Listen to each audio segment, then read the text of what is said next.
for all of that we were trying to do when we were doing it, we were trying to do means and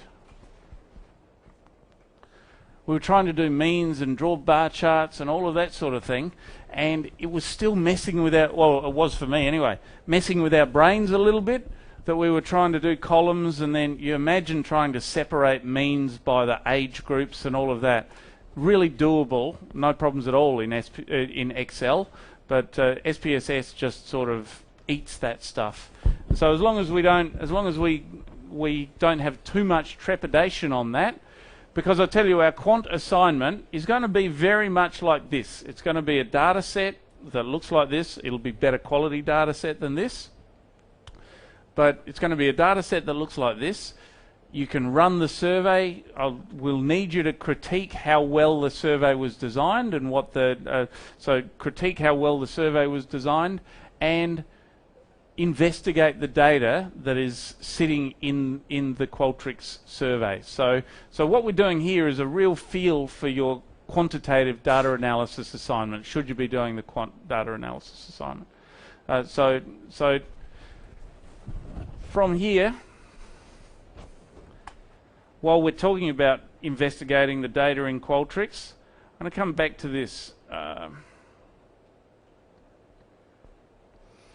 Let me think through what the data's doing, because it's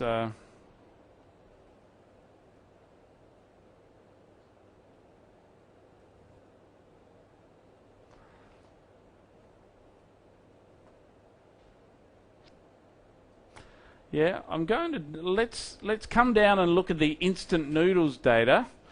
Remember what a crosstab does is it creates cells where people are sitting in two different groups.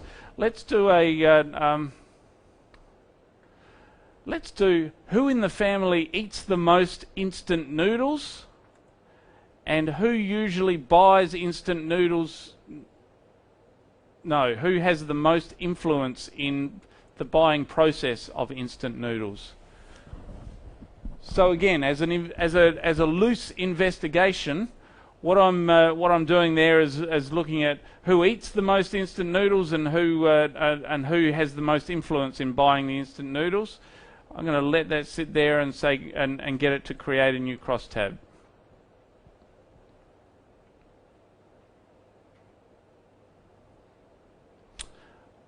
All right.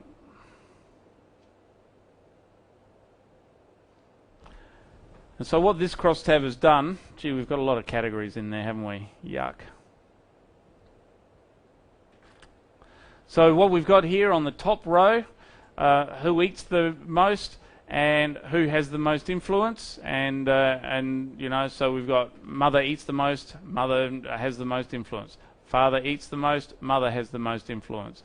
Domestic helper, remember this is Singapore and that's very much the culture of the country. A domestic helper. So yeah, that's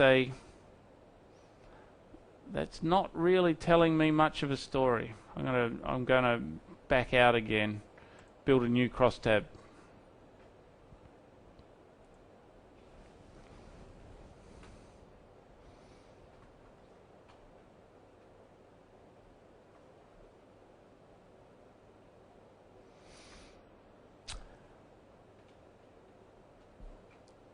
Here we go. Let's have a look at this. How often do you eat instant noodles? As the row, and do you buy instant noodles for yourself? So what we're doing now is there's a set of categories of how often people buy instant noodles, and then whether or not people buy instant noodles for themselves. If we hit the crosstab, if we hit the go button on that, that'll give us a neater picture. All right, so people who buy instant noodles for themselves and the amount of buying that they do. So if we look on the far right hand side, remember we set a one-way frequency table. Essentially all we've got here is a one on down the far right hand side. there's a one-way frequency table. That's the total of those. So we've got 42 people, where we talk totals. 42 people are eating less than once a month, 35 once a month. And really what this crosstab is doing is, okay, well now let's split that total down there by whether people buy instant noodles for themselves or not. And so so as we look at this, the less than once a month, 24 versus 18, not evenly split. The 35 is pretty evenly split. The 84 is different. One thing I can do here, wouldn't it be nice to know what those percentages across those rows are, right? So that's a good common sense thing to be saying. It's like, well, 24 and 18, that looks like 60%, 40%, doesn't it? You know the beautiful thing there? We can actually do that. We can just go straight up to data options here on the right-hand side, and we can do not expected frequencies, we can do row percents. I'm pretty sure row percents does the job for us. Look at me, I was about right. 57.14 plays 42.86, close enough to 60-40. And then we look at the row percents there, 17 plays 18, 48 plays 51. 47, 37. So what we're sort of looking at here, is there a difference between males and females? No, not males and females. Is there a difference between whether you buy or whether you don't buy? Yeah, the males and females and noodle consumption. That'd be an interesting one too, wouldn't it? Let's go look at the males and females and noodle consumption in a moment. But I do want to now get to this point. Do we get a picture here? Is there much of a picture here? 81.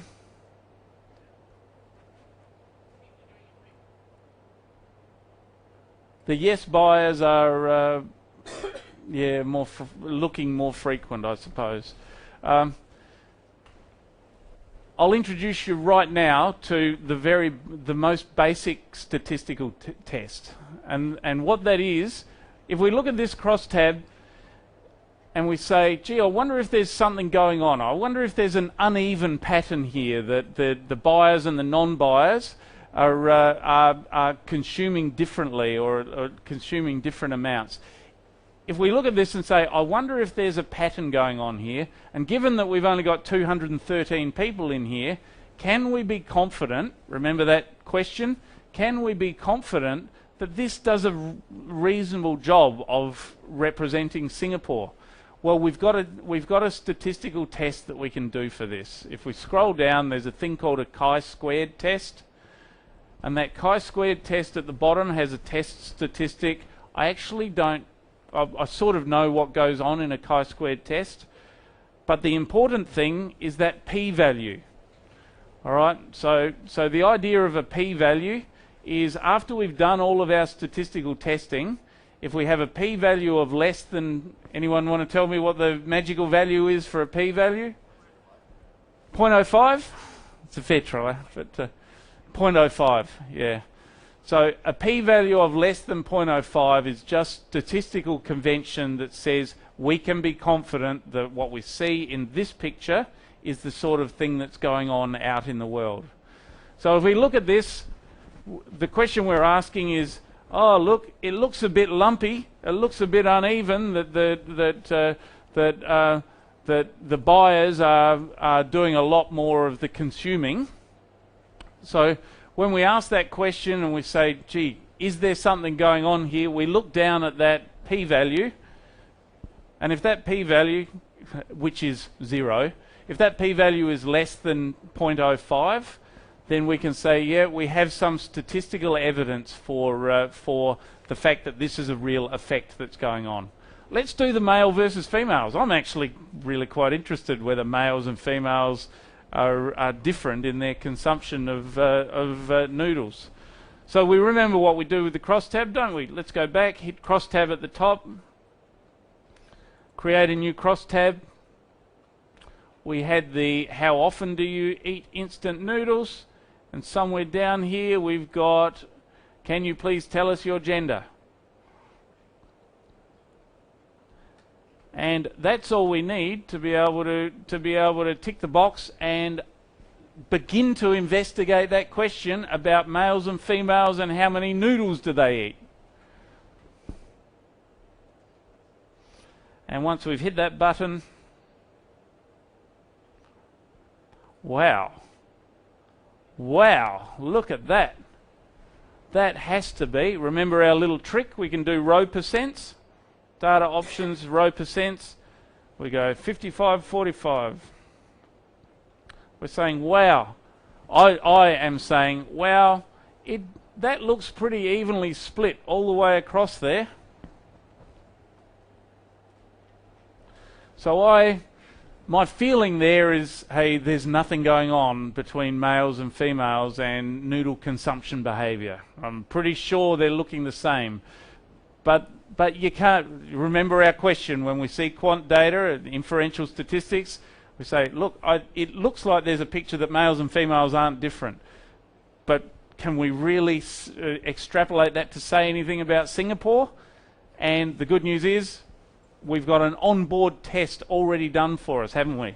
So remember, if we look at our p-value, and if that p-value from the chi-squared test down the bottom is less than 0.05, then we can say something's going on, that there is a real effect. And I'm in suspense. Oh man, that's a huge p-value, 0.77. So the simple wording, if the p-value is less than 0.05, we have an effect. That is way more than 0.05. So we can just say, hey, we can't really say that there's anything going on, males and females, in Singapore about that. There's not enough statistical evidence for it. What I love about this example here, serendipity, this is how you can use statistics to cheat results. By choosing what you present and whether you test or not. So for instance, you can, with validity, say, in Singapore with students, 100% of the people who eat noodles daily are male. But look at the numbers. How many people eat noodles daily out of this? One person. So, one person, or, 100%, big difference in what's communicated as the results of your stats. So the integrity of reporting is, which is why when you're doing stats, you want to do something like showing the p-value, because there is no way you can say 100% with the p-value of, the p-value immediately kills your ability to cheat that as a 100% ta-da finding. Yeah, and a little bit of critical, and this is why, you may not be doing research as your final career, but you may be a manager that looks at research that people do for you, and so you might get research come across your desk, and you might get a huge statement that says 100% of people who eat noodles daily are male, and you go, yeah, I think you need to give me more information before I get too excited about your statement that says 100% of people who eat noodles daily are male. So can you show me some crosstabs? Can you tell me average consumptions between male and female? And I think we did the average consumptions between, well, we didn't, but we could do that. We did it in SPSS, so that's good. So yeah, I'm going to use I'll use a non-swear word, but when we're looking at statistical results or quant results, we need a bull dust detector. We need to be prepared to be skeptical, and skeptical is a good word in many cases. So we need to be prepared to be skeptical of the numbers that are showing at us, because a couple of statisticians have said, if you see something interesting in your numbers, it's probably a mistake, because a lot of the time that's what happens. And so be prepared for boringness, and then be extra wary of stuff that looks interesting, because sometimes it's just a mistake. So you've got a crosstab and a chi-squared test. You've got SPSS that can compare means for you. Really powerful tools right at the moment for you to investigate quantitative data. I've got a little bit of time to be able to put together a really neat little quant assignment that pretty much is asking you to do just this sort of stuff. You know, critique how good the data collection tool was and tell me where it was crappy, and do a exploration of what the data says. Maybe even backfit a research question. You know, that what sort of a research problem do you reckon this survey was addressing, and then a little bit of not hard, but a little bit of just intelligent exploration of the quant data, and that's your quant assignment. So, and we'll work through it. We've got plenty more of this little bit of tutoring to do. I'd like to add something particularly for your real research projects, because this is the male-female thing being busted is a great example. When it comes to particularly the scientific paradigm,